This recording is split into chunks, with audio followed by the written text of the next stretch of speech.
When you think of lead guitar, distortion comes to mind, but some of the most popular lead guitar solos have used clean to very light gain tones. Today I go over how to build and use 3 awesome low gain lead tones. So stay tuned. Hello and welcome, friends, to episode 141 of the Play Guitar Podcast. I'm Lee, and this is the podcast that's determined to make you a better guitar player. No matter if you're just starting out or you've been playing for years, this is the show that will help you become the guitarist that you always wanted to be. Mark Knopfler, John Mayer, David Gilmour, Stevie Ray Vaughan.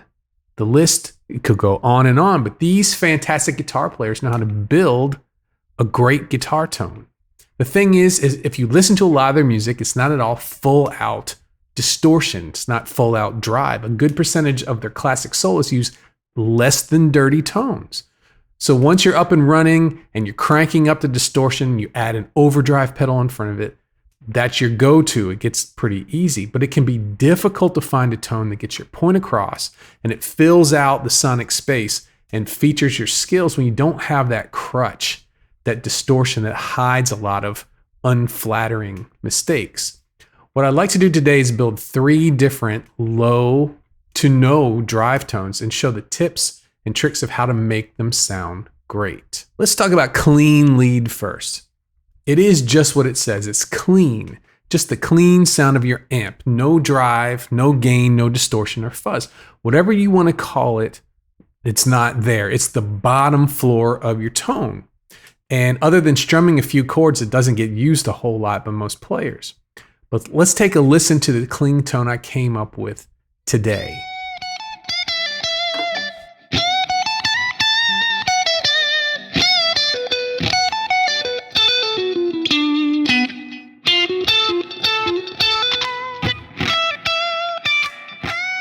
Volume, the number one property of a good, clean lead. It has to be featured in a band situation. For your level for rhythm guitar, it's not going to cut it. The single notes of a clean lead, they're going to get lost. So you need to have a way to get up and over the rest of the instruments and put yourself out front. With distortion, it's natural that the level jumps up a little bit.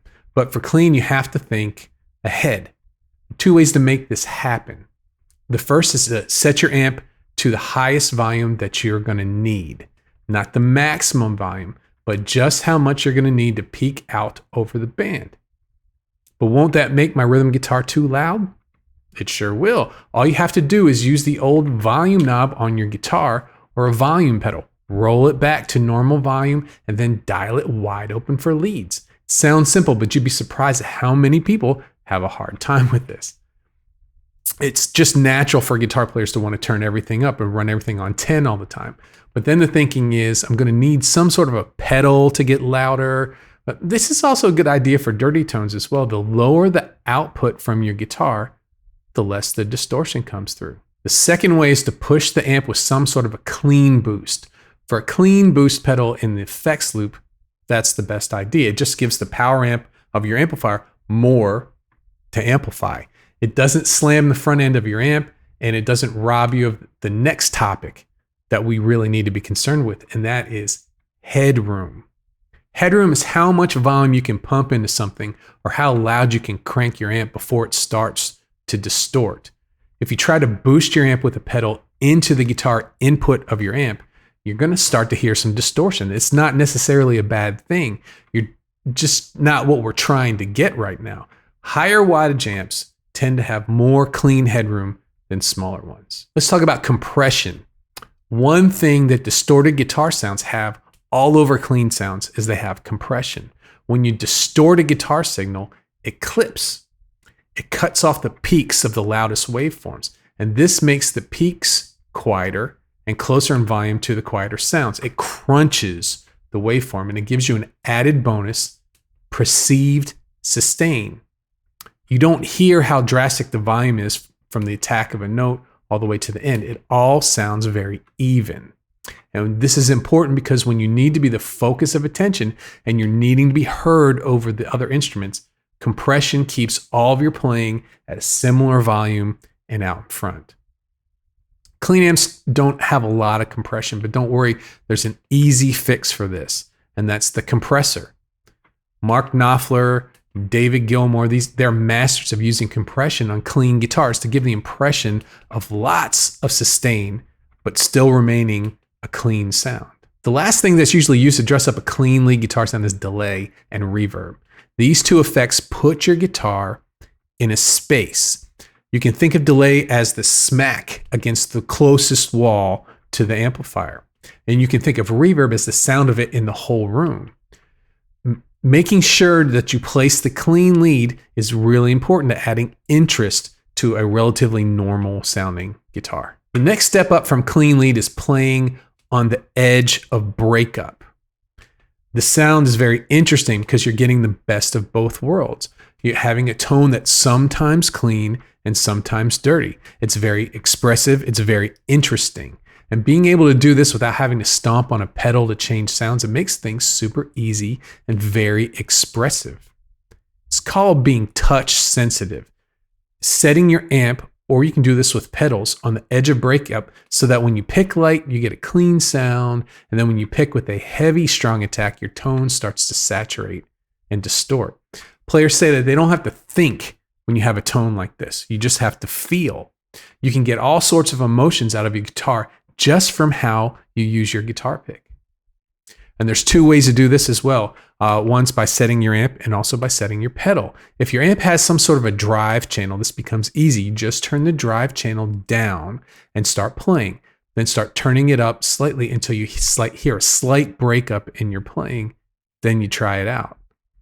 If your amp doesn't have a drive channel though, if it's just a clean amp, you could push your amp to distort with a boost pedal until you hear the same thing. The problem with this, this depends on how loud your amp is when you push it. They can get very loud. To get this without a ton of volume, use an overdrive pedal, something like a tube screamer or a blues driver, to simulate the very light amp gain and set the output to something that is more desirable. Even with this light bit of overdrive, you still have to be conscious about your overall volume. You're still competing with the whole band during a solo. A lot of players set their amp's rhythm volume right here at this breaking point. Then you just have to roll the volume down on your guitar for clean and then roll it back up for a low gain lead. And then you can boost that with an overdrive pedal and get a dirty lead sound. Let's take a listen to that.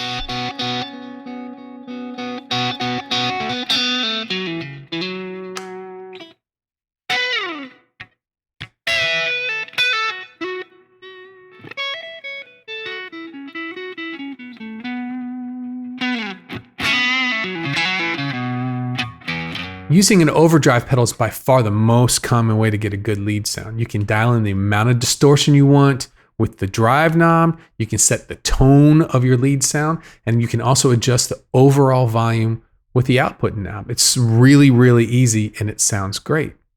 And this form of low gain lead tone will usually have a solid light breakup, but it sounds like either a different amp or it sounds like a different channel on your amp. The pedal imports its own character to that, which could be a great thing or maybe something that you don't want. But the lower amount of distortion, it usually doesn't cover up your tone too much, and you can hear the nuances of your guitar. You get the sustain from the light distortion, and you can pick from a ton of different drive sounds just by adding other pedals in front of it. But say you don't have a light overdrive pedal. The heaviest of all heavy metal pedals still has a drive knob. Take the one you have, turn that drive knob all the way down, then inch it up a little bit and see how it sounds. The thing I'm usually concerned with when I'm using overdrive pedals is if they have a mid hump or not. This needs to match your amp. If you have a Fender amp that has a very scooped sound, it's very light in the mids, a pedal that has a mid hump, like a tube screamer, will fill out your tone nicely for solos. But if I'm using an amp that has a lot of mids already, something like a Marshall, for example, I may not use something that adds even more mids. I might use something like a Boss Blues driver or something like that. So let's take a listen.